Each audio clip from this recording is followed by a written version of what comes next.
Good morning, welcome to another episode of Mr Bletcher Home School. It is a Thursday I think. I'm losing track of the days here. Thursday in week 7. We've got all sorts for you today. We've got some maths, we've got some literacy as we carry on writing with the poems, and we've got a retrieval challenge as well. But as usual, we're going to start with some maths arithmetic questions to get that brain firing, and here they are.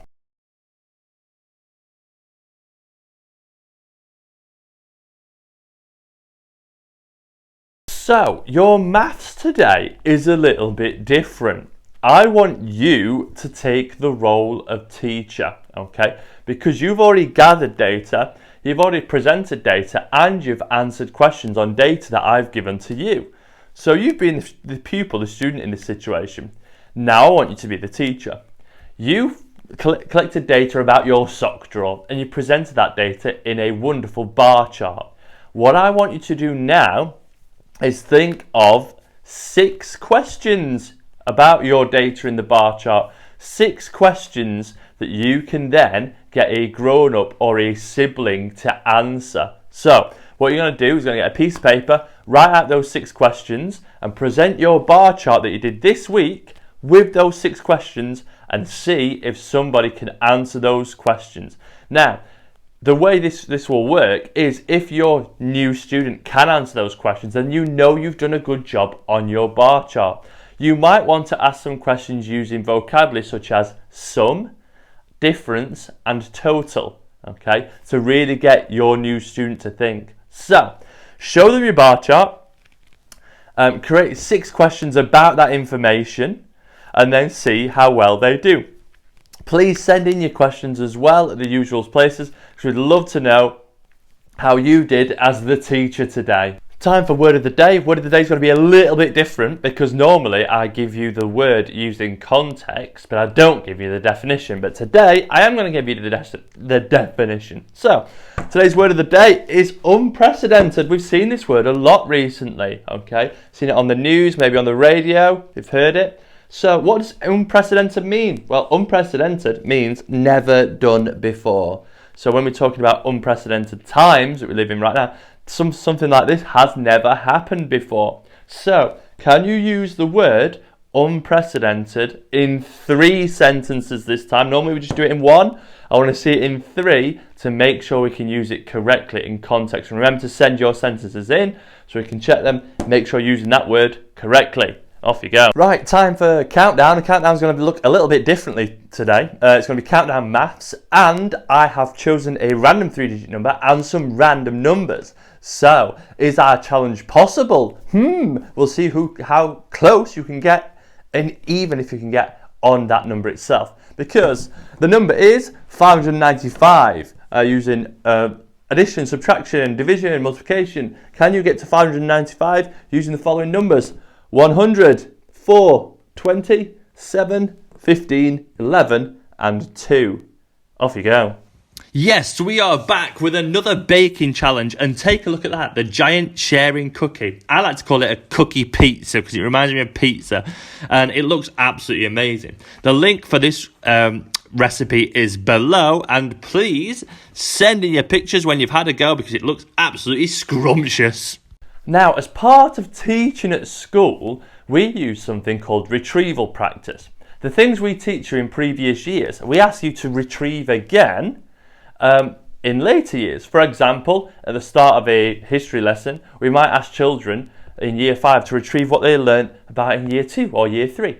Because when your brain sort of retrieves things, it's a bit like your brain going back into its library, looking through the old memories, pulling them back out, and when it reads through that memory and understands it again, it makes that learning even stronger in your brain. So we're going to have a bit of a retrieval challenge. As part of national curriculum, you will have all learnt about Florence Nightingale, okay? And it was International Nurses Day last week. And they've got a huge job. They do a wonderful job. And tonight we'll be clapping for our carers as usual on a Thursday. So your retrieval challenge is, can you create a fact file about Florence Nightingale? Okay, we're looking at around 10 facts. Okay, you might want to present a picture of Florence Nightingale on there. You might want to make a Word document and do it that way. and present your findings as well as you can, because we want to see what you can remember, and even the bits that you can't remember, can you research it, find it out again, and cement that knowledge in your brain. So that is your history retrieval challenge for today. Florence Nightingale, tell me what you know. Right, literacy. We're looking at poetic devices, and we're going to take a look at something we've already looked at before. Because we looked at rhyme, we looked at alliteration, and now we're going to look at metaphors, because tomorrow we're going to all have a go at writing our own very personal lockdown poem, okay? A poem about our time, what we've been up to, homeschool, and things like that. You've already got a set of rhymes that you might want to use about homeschool, lockdown, that sort of thing. Now I'm going to explain what a metaphor is. Now a metaphor is figurative language. It is used to provide description, okay, but it's not. It seems like a simile, okay, and that there is some form of comparison, but similes are purely on comparison. Similes are purely saying something is like something else. Metaphors involve sentences saying that something is something. Now, here's a few examples. My two metaphors are here. It says, my home is a prison. Now, I haven't committed any crimes. I don't live in a prison, okay? I'm a law-abiding citizen. But by saying my home is a prison, okay, it's figurative language. It's making me feel like I'm enclosed, I'm stuck, I can't get out. And that's how some of us might feel in this lockdown situation.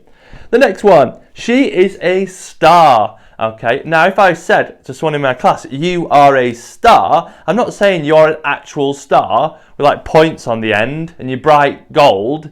No, you're a child. You are a child, okay? We've admitted that much, okay? If you're an adult at home watching, you are an adult. But if I said you're a star, it represents and describes maybe your attitude towards learning, maybe how you treat others. It's a really positive thing. But you're not an actual star, you're a human, okay? So those are two examples of metaphors. I want you to come up with 10, yes, it's not easy, 10 examples of metaphors saying that something is something else, okay? Now, it's got to make some sort of sense. You can't say, my cat is a pineapple. That just doesn't make sense. There's no sort of real description behind that. But use these as an example for your own work. Off you go. Mr Bletcher's been on since lockdown, teaching us things so we don't feel down. Mr Bletcher and his online homeschool. He's teaching all subjects so we're up to date. He knows if he does this then we'll all be great. Mr Bletcher and his online homeschool. Kids are all watching and eager to learn. We love Mr Bletcher, he's making it fun. Mr Bletcher and his online homeschool. Yeah!